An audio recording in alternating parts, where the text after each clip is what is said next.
Hi, I'm Colleen Pearl the Cool Crone, and welcome back to my channel. Today's video will be all about the full moon in Taurus, which is a lunar eclipse. This is our first eclipse in the pair of Taurus Scorpio. So we're moving out of the Gemini Sagittarius axis. The last Sagittarius eclipse will be on December 4th with the new moon. This means that we will begin to focus more on Taurus Scorpio issues. This will mean issues having to do with the earth, but also things that are hidden, things that need to be transformed, and things that are kept in secret. So it'll be very interesting to see how all of us respond to this change. The partial lunar eclipse in Taurus will be at 27 degrees on November 19th at 4:04 a.m. Eastern Standard Time. Now you should check to see where the full moon will happen for you on your location on the planet. The Taurus moon is feminine, it's an earth sign, it's fixed, and it's ruled by Venus. All of this will come to play in this full moon lunar eclipse in Taurus. Hi. So when the moon is in Taurus, we get in touch with our bodies. We enjoy beautiful things. We eat wonderful food. We try to be as comfortable as possible, and we display loyalty and patience in our dealings with other people. I think someone who typifies the moon in Taurus is Cher. She actually has her sun and moon in Taurus with Cancer rising. Taurians are very often known to have beautiful voices because Taurus rules the neck. And I think with her sun and moon in Taurus, nobody typifies the moon in Taurus beauty qualities as well as Cher. Plus, I just really love Cher. So what is the full moon for? Well, the full moon is a culmination or a peak of energies that have been building for the last month since the previous full moon. So whatever you have asked for at the full moon, whatever you've been working on during the whole lunation cycle, will be at its peak or culmination once the full moon is really there and perfected. The moon represents the yin or feminine force, and the sun represents the yang or masculine force. And this does not necessarily mean male or female, it means feminine and masculine. And we all have feminine and masculine energies within us. Our chart shows just how that little concoction is arranged. A full moon will show you the issues that you probably need to resolve. The full moon eclipse will give you opportunities to really identify these issues and perhaps let them go. The full moon always shines a light on the darkness, but it's a great time to let go of negative patterns. Well, really, it's the beginning of letting go. It's the identifying of things that need to be let go, and then formulating a plan for yourself on how to let them go. And it depends on what it is. For instance, if you're trying to stop eating a certain way or quit smoking or give up alcohol, say, you start with steps. You make a list, decide that you can do without it certain days of the week, or maybe you just reduce the number of times that you indulge in the habit, and then keep reducing until it's finally done. And it may take more than a month for you to finally change that habit. But the identification of it and the declaration of it to the universe that I'm going to let go of this thing should be done at the time of the full moon. It's the best time to do those things. So when we say letting go of negative patterns or toxic thoughts, it doesn't mean that you're just gonna let it go. It means that you're going to begin the hard work of letting it go. And then however long it takes for you, that's how long it takes, but you keep working on it steadily. The full moon is also a good time to try to let go of wasted emotions. These are guilt, fear, jealousy, and disappointment. So if you find yourself paralyzed by guilt, fear, jealousy, or disappointment in any area of your life, the full moon is an excellent time for you to identify those emotions and work on letting them go. And again, it doesn't mean that you're just snapping your fingers and letting it go. It means that you are working on it. And remember, you're all perfect. You're perfect. And you're all doing the best that you can with the knowledge, wisdom, and experience that you have at this time. We all want to feel exceptional emotionally. We all want to feel like we're the best person of who we are, right? Like I want to be the best cool crone that I can be. And to that end, I want to be happy. So I want to let go of guilt, fear, jealousy, and disappointment when it comes to myself, my friends, my family, even the people I work with. So that's what I mean when I say the full moon is a good time for letting these things go. I know they're not going to happen in a blink of an eye, but you can work on them. And that's what the lunations are about. As you study the lunations and you work with the energies of the new and the full moons, over the course of a year, you're going to find that you really have changed your life. By breaking it down into these small, manageable pieces, you can change your life amazingly by working with lunations. The next thing I want to talk about is the lunar eclipse energy. Now, a lunar eclipse or a solar eclipse is always the full or new moon energy on steroids. It always means that it's a lot higher energy. So just think about full moons for a minute. There's a lot of energy there because you have the sun and the moon standing across the sky from each other and sending their beams to one another in almost a tango, a very intense dance, right? It's not like a waltz. It's not easy, and it's not just charming and moving around the dance floor. It's a confrontation. So the lunar eclipse then bumps that up another couple of notches, and we have unexpected changes. And we have changes that maybe you don't want to make. So what the lunar eclipse energy is going to do with Taurus and Scorpio is it's going to help you identify what really needs to be changed. And if necessary, the universe is going to bring about circumstances to make that change, whether you want to or not. Eclipses can also be breaking points.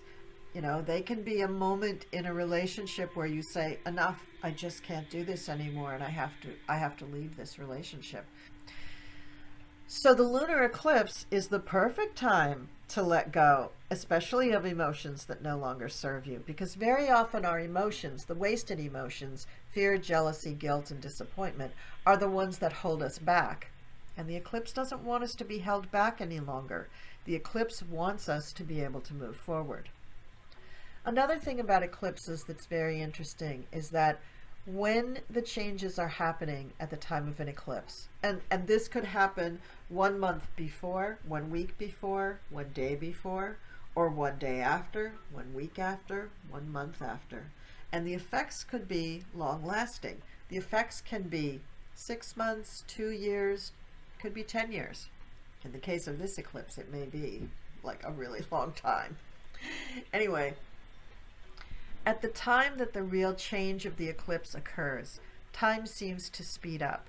And this really clarifies the change in our mind and makes us realize something important is happening so that we don't forget it. Because if you just go through and these changes happen and you don't really acknowledge what the impact is on you emotionally, you're kind of doomed to repeat it. Those who cannot remember history are doomed to repeat it. So you do have to pay attention in these things. It is your life, and you're free to live it the way you want to, but the universe does have a plan for you. And if you don't want to go along with it, sometimes the universe is going to really kick you in the butt and make you go along with it. All right, now let's look at the planetary influences surrounding this lunar eclipse. What I'd like to point out about this eclipse is just a few of the major planetary arrangements. This is a very simplified chart of what's going on during the eclipse, just so that you can see the relative positions of these planets. Of course, all the other planets are in there, but I just want to focus on these four. We have the sun here in Scorpio. We have the moon in Taurus, and of course they're opposite each other. They're across the sky from each other. At a 90-degree angle to both the sun and the moon, we have Jupiter, which is forming a T-square with these two planets. And then we have Pluto in sextile to the sun. It's 60 degrees away from the sun, and it's in trine, or 120 degrees away from the moon. So we have the sun-moon opposition, we have the T-square with Jupiter, we have the trine with Pluto, and we have the sextile with Pluto. So this eclipse is powered by two really powerful planets.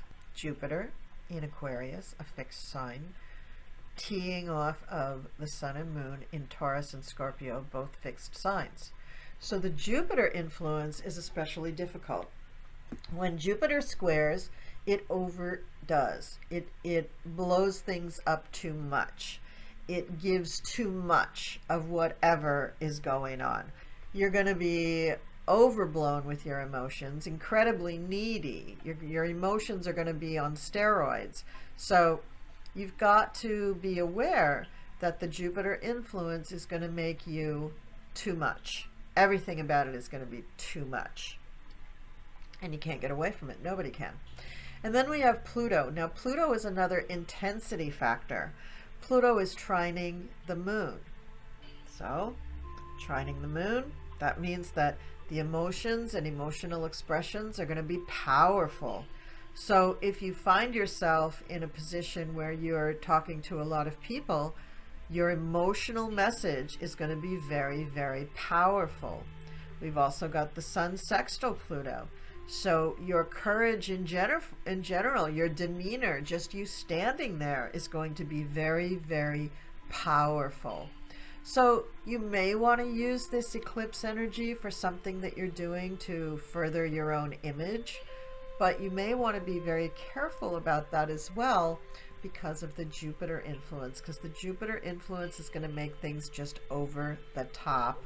And it may be embarrassing to be that emotional, to be that over the top with what you're trying to promote. So I would be a little careful about doing something very, very public on this day. Some signs, I think it would be great. For certain signs, I think, no, you want to steer clear of that. So now let's look at just generally what a lunar eclipse in an earth sign like Taurus really means. So having a lunar eclipse in an earth sign will affect the monetary system, the banking system, probably for the whole world, but especially for the United States. And depending on your sign, it might really affect things for you too. And remember, I said at the beginning of this video that this is the start of a 2-year cycle of Taurus Scorpio eclipses. So we're winding down the Gemini Sagittarius eclipses and we're starting up the Taurus Scorpio eclipses. So however Taurus Scorpio hits your chart, that's where you want to make sure that you have security, that you've laid down good plans and goals for your security in that area of your life. If you haven't already planned for things like that, then you want to make sure that you do. Cut down on your credit card debt, start saving money so that your money grows for the future. Another thing that a lunar eclipse in an earth sign will affect is the earth itself. And in Taurus, yes, it's going to affect bovine animals for sure. And we may see something about cows or cattle come into the news around the time of the lunar eclipse. But we will also see issues surrounding recycling coming into the news, because that has a lot to do with the earth itself and the farming industry. And don't forget, Uranus is in Taurus. And we may see some weather effects from that. We may find some impact on the food industry, on the farming industry. We're already having strikes pertaining to farm equipment, John Deere tractors in the news. So anything having to do with farming, food, animals that are raised on farms, etc., could come into the news at the time of this eclipse. In addition, we're just going to find that the way we think about ourselves, the way we value ourselves, the way we look at our own wealth, which usually is related to our homes, and the way we pursue livelihood will all be affected by this eclipse. And don't forget that this eclipse is happening on a full moon. So the effects of this eclipse are going to be felt more in the outer world rather than the inner world. All right, so if you want to figure out what part of your life the eclipse is going to hit, think back 19 years to November 19th, 2002. Yes, it happened exactly on the same date and in the same degree in 2002. So if you can pinpoint what you were doing on November 19th in 2002, you'll have a pretty good idea of where things are heading now. Interesting, right?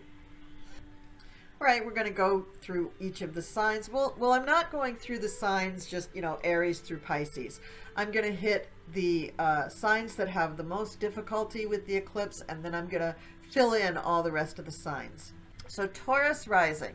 If you have Taurus or Sun or Moon at 24 to 30 degrees, then this eclipse is going to be especially difficult and challenging for you.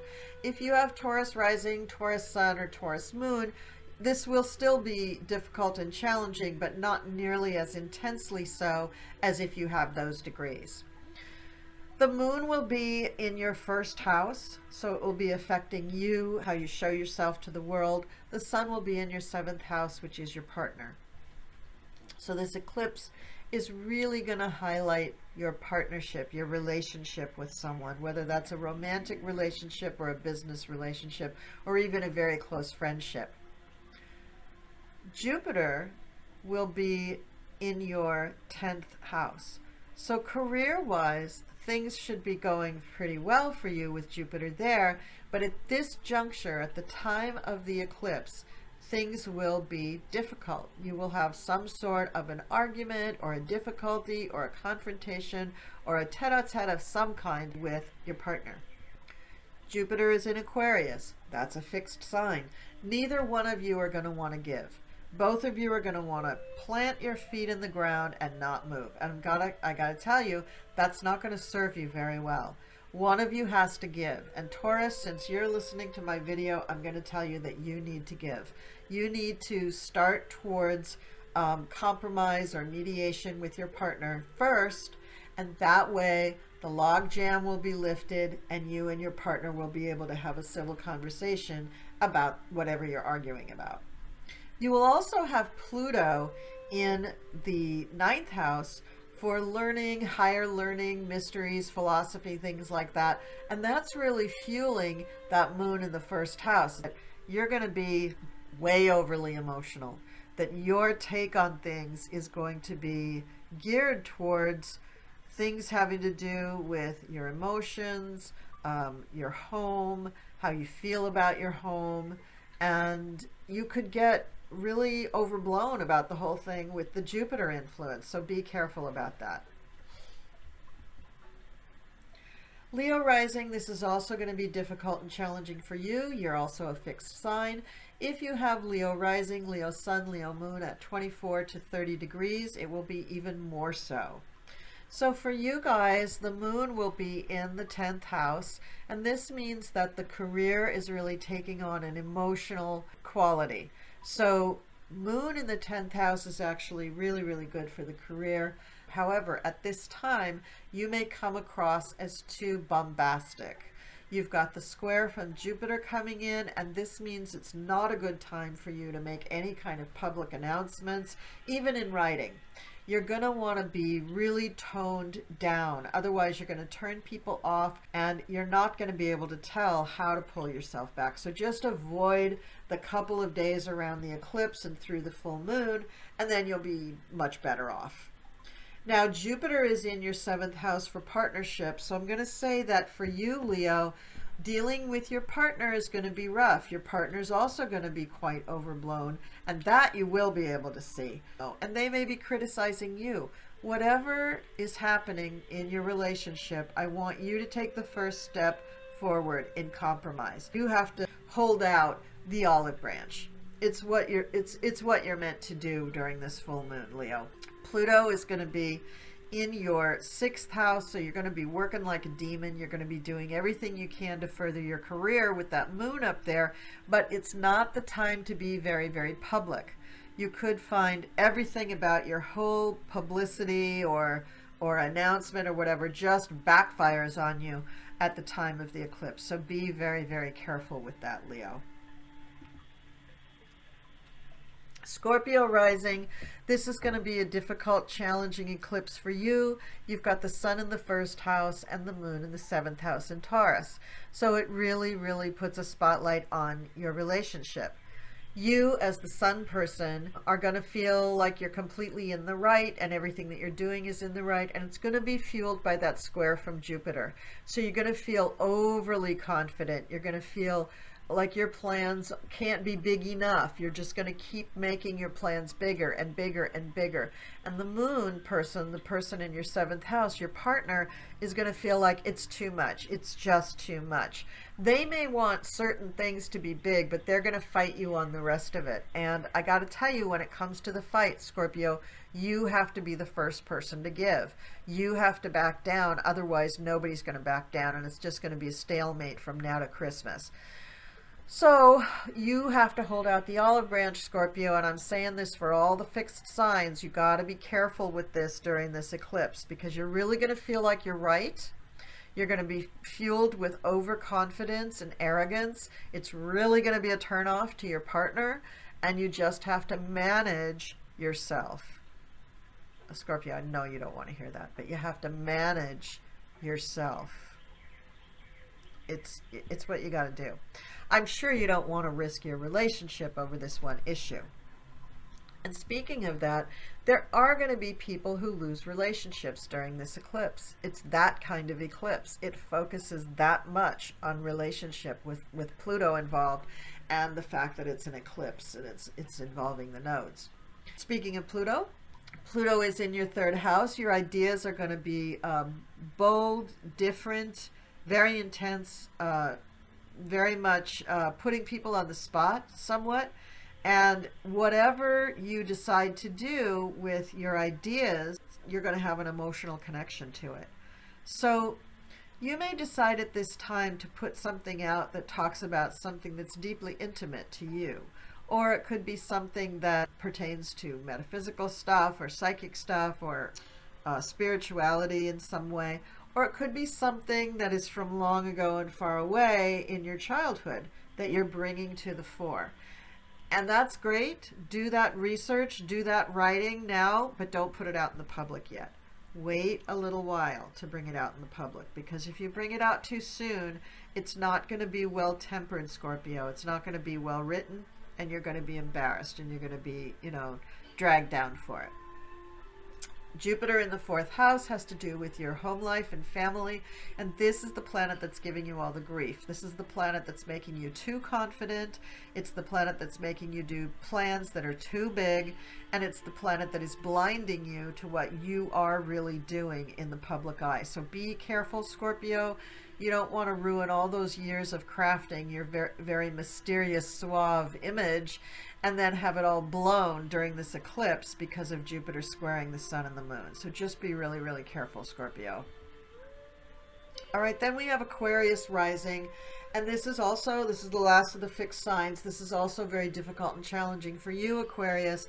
You've got your sun in the 10th house and your moon in the 4th house. So this is the challenge, the balance between home and career. So you've got the sun in your house for career. So every year when the sun is transiting your 10th house, you feel like $1 million. You feel like you can do no wrong. You're going to get another big raise. You're going to get another big bonus, and you couldn't be happier. But in the moon side, that's where you feel like it can wait. Like you can deal with it later. But this year, no. This year with the full moon eclipse, you're going to have to deal with it. You're going to have to deal with all of it. So put the brakes on in your career and take a look really closely at what's going on in your home life, and your family structure. You've got Jupiter in the first house, making you really a lot of a blowhard. So Aquarius, whether this is your sun, moon, or rising, I got to tell you, back off. You got to be a little bit more humble when you're dealing with the people in your family. You cannot come across as this big old blowhard. You will risk your relationship, I gotta say. It's difficult. You could do some damage here, Aquarius, so be very, very careful. You've got Pluto in the 12th house, so for a long time, you've been listening to your dreams and devising this very, very covert plan of what you want to do for maybe the next phase of your career, or something, you know, that some way that you want to divert the family investments or something, but it's covert. You're not sharing it with your partner. Now is the time to share it with your partner behind closed doors. Do not do this out in the public, Aquarius. Do not make some big public announcement without making sure that you have all the details in place, because again, this Jupiter square to the full moon is really going to make you overconfident, build too big, plan too big, and by being that way, you're going to overlook details that are really critical to pull off whatever it is that you're trying to do.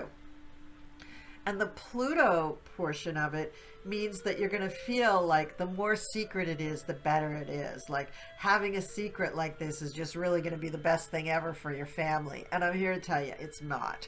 The family needs to be included in it. At least your partner needs to be included in it. And the details need to be shared so that your partner understands what's going on. And then after the eclipse is passed, the last 5 days of November are just exceptional for making announcements like this. So please, please, please do not do it at the time of the full moon. You're really going to be disappointed and you're really going to blow it. Okay. Then if you have Virgo or Capricorn rising, this eclipse is actually going to be quite harmonious and good for you. It's not going to be the whole horrible thing that we've been talking about for all the other signs.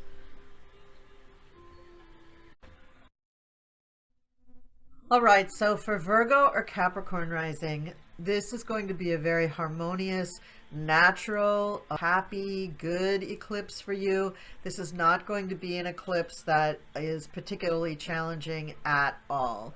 You have the moon in your 9th house, Virgo. That's a very nice placement for you, and the sun is in your 3rd house. The 3rd house is all about learning, teaching, communicating, early childhood education, your neighborhood, your everyday routine. The 9th house is about things way outside your home, foreign countries, the internet, space, but learning still. So what I'm going to say for you, Virgo, is that this eclipse is going to make it possible for you to plan your next book and to really think big about your plans for the future.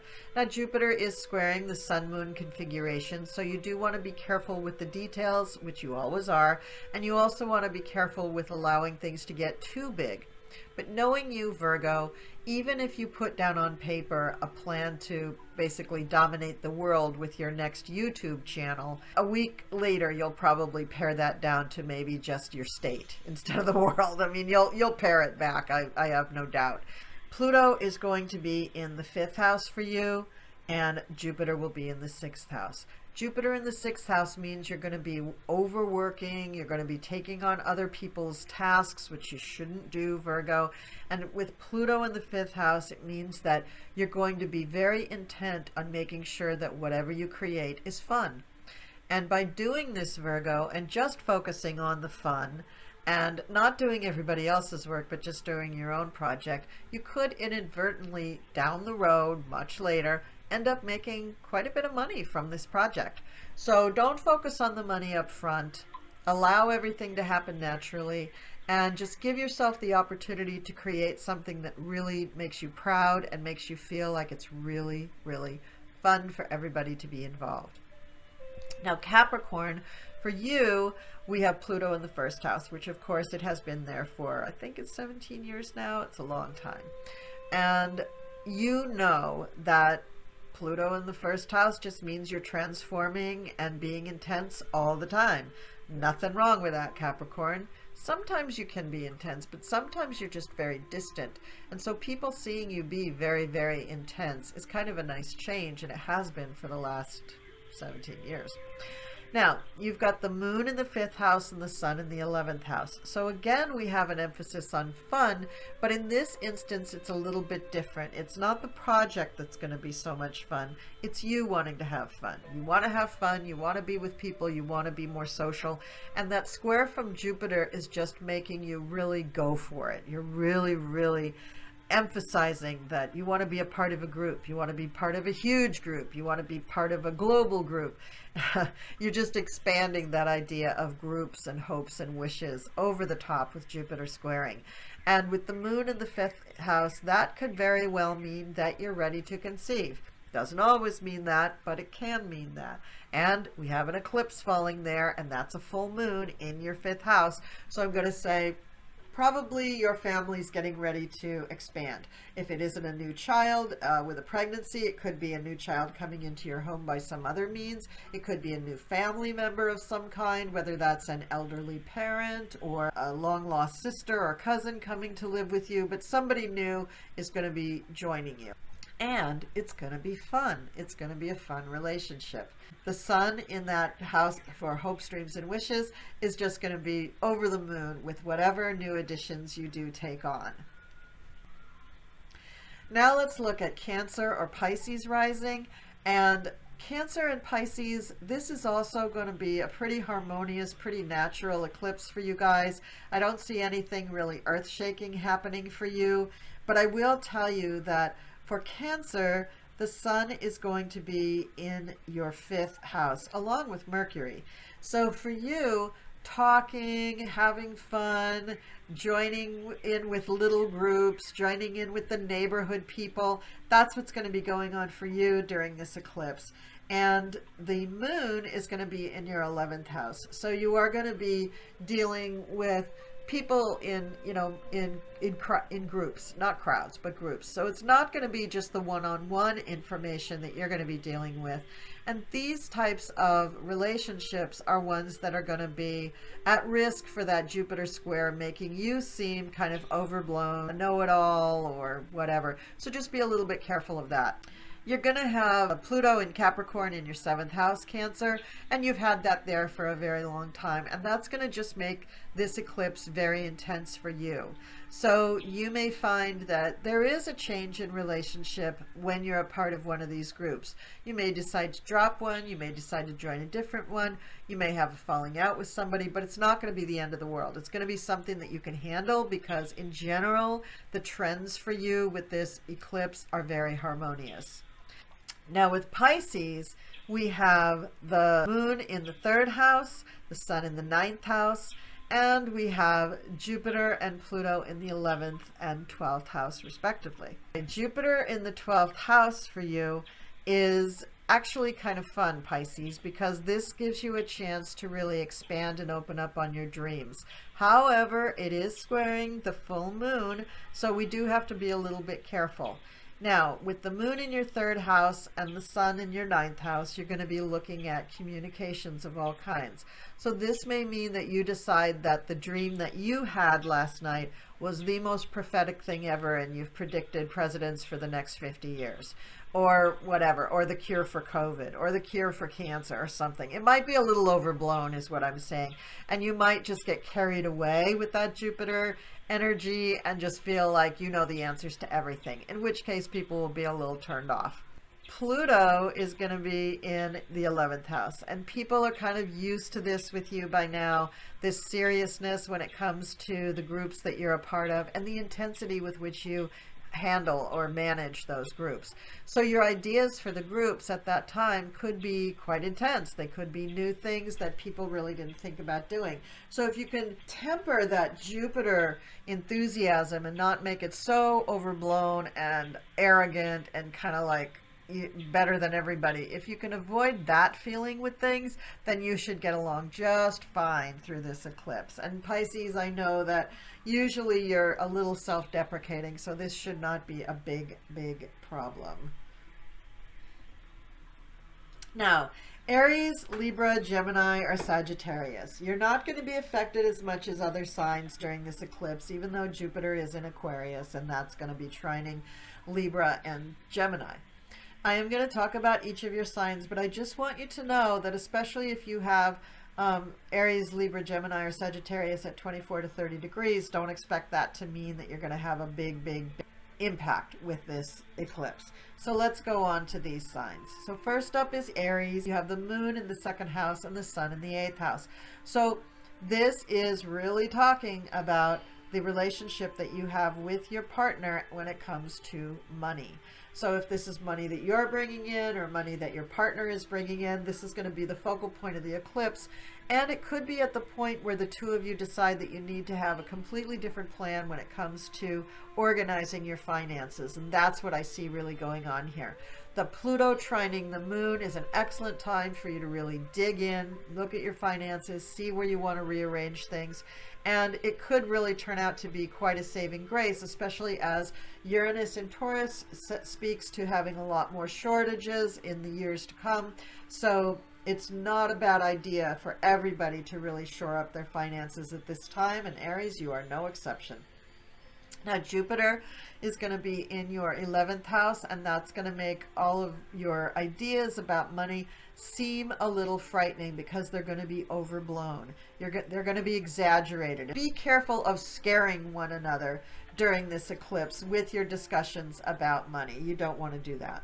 And then we have Libra. Now for Libra, it's just the opposite, but it's also the second 8th house axis where you and your partner will be developing a plan about your money.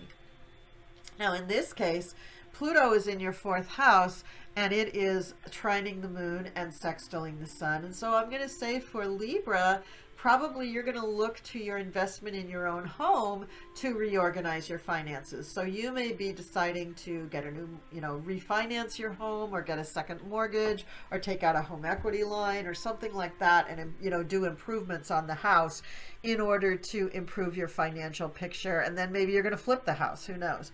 But at any rate, Libra, that you're looking at your real estate and property as a means to help you reorganize your whole financial structure with your partner.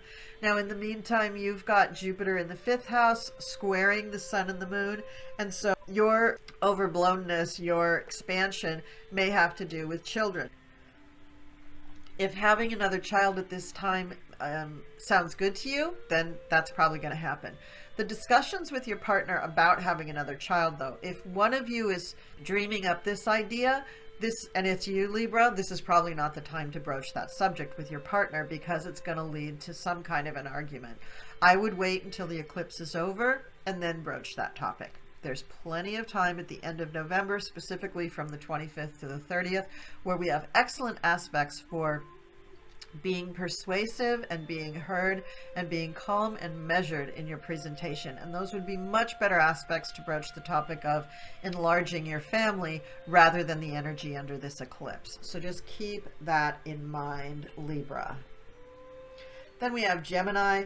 Gemini, this full moon falls across your 6th and 12th house axes, and this means that your moon and your moods are all wrapped up in your 12th house, which is your subconscious and your dreams. It's also people who are locked away and somewhat forgotten. So I would say for you, Gemini, that while this is not a particularly difficult eclipse for you, I would say that you and your partner are really looking at ways of making your lifestyle a little more holistic, that you would like to be able to follow your spiritual path, but also have a roof over your head. And that's where we bring in Jupiter and Pluto. So Jupiter is in the 9th house squaring all of this stuff. So the two of you may be thinking about even relocating, going to another country, going to another state, or at least going to another home. Probably more likely going to another country. And you may be dreaming about this, Gemini. This may be what's really coming up for you. Moving to a different country to you may seem like the answer to a prayer. Or it could be that this is just an overblown idea that is coming aboard just for the eclipse. So don't make any hard and fast decisions during the eclipse, but surely discuss it with your partner. And Pluto is in your 8th house for finances, but It's strengthening the moon. And so if you do decide that you want to move to another country, your financial plans and finances in general just need to be put in order so that you can finance the whole trip and do it without too much hardship. And now let's go on to Sagittarius. Sag, you have the sun in the 12th house and the moon in the 6th house, so just the opposite of Gemini. Your dreams will be very evocative. They'll be very lit up for you. And with the moon in the 6th house, this usually indicates a change in job. Now, if it's not a change in job, it could be a change that you acquire a new pet, or it could be some sort of a change in regards to your health situation. Whatever this change is, probably will be for the best if it's happening on the eclipse. And I just want to point out that Jupiter is still going to be squaring, just like everybody else, it's going to be squaring the sun and the moon during this eclipse. And so you do want to be a little bit careful that you're not seeing things through the Jupiter colored glasses, which means that you're going to see everything as way too good, you know, much fuller than it is, much bigger than it is, much more dynamic and exciting than it really is. So be careful with that, Sagittarius. However, if you are thinking about switching jobs, you do have Pluto in the 2nd house, which is trining your moon, making it an excellent time for you to try your hand at a whole host of things if you really want to, and giving you the energy and the oomph to actually secure another job. However, my advice would be to use this energy of the eclipse to write up a new resume, update it as best you can, and then use the dates November 25th to the 30th to actually put your resume out there, go online, meet with recruiters, do online interviews, do in-person interviews, whatever, because the transits at that time are much better for getting a job. The transits during the eclipse do not augur well for getting a new job, but the moon sitting in your 6th house does mean that that's probably something coming up for you. Jupiter is going to be in your 3rd house, which means that you're just going to be a motor mouth. You're just going to be talking way too fast. So wait till all of that shifts a little bit and Jupiter is not in that square alignment with the moon and the sun. On the 19th, that lunar eclipse, I just want to make sure that you understand it's in Taurus. It's at 27 degrees. It's a very powerful eclipse because of that involvement with Pluto and with Jupiter, and all of you are going to get through it just fine. Thank you so much for watching. I really enjoyed doing this video. Please leave me comments down below. Don't forget to like, share, and subscribe, and I'll see you next time.